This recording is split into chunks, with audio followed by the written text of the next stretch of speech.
Barney Ford is considered a true hero in Breckenridge's history. He's also one of the founders of our state.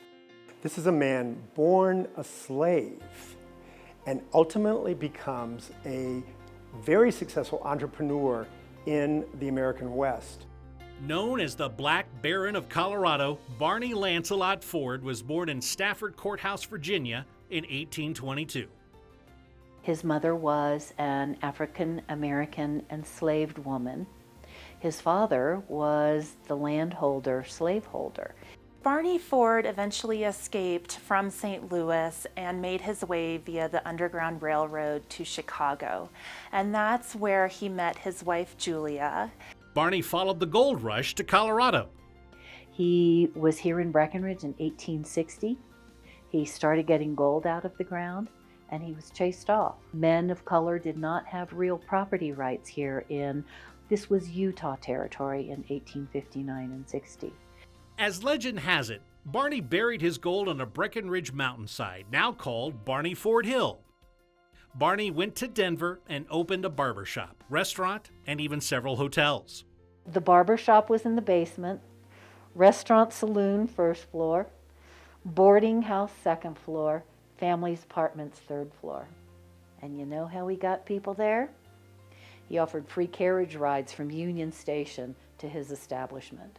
Today, this building is listed on the National Register of Historic Places. He went on to build the Interocean Hotel in Denver. He built a restaurant and hotel in Cheyenne, Wyoming. He was not just a Denver businessman, he followed the gold rushes. After returning to Breckenridge, the Fords built this home on a city block that he owned and opened a restaurant called Ford's Chop House. He served seafood, fresh-caught oysters that were brought to Breckenridge on the railroad. He actually went and fished trout in the local river. 100 years before the modern civil rights movement, Barney Ford was walking his way to Washington, D.C. He was risking his status as an escaped slave.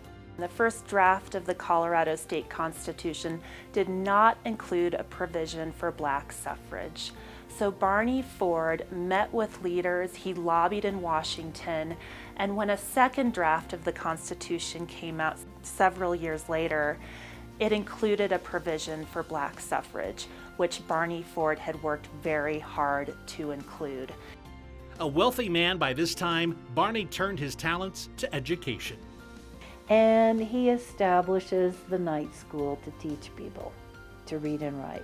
He suffered through so many challenges in his life, through fires at his businesses, through bankruptcies, and he was able to personally get back up on his feet every time and try again, while also helping those around him. Barney Ford's tireless efforts are commemorated with a stained glass portrait in the Colorado State Capitol.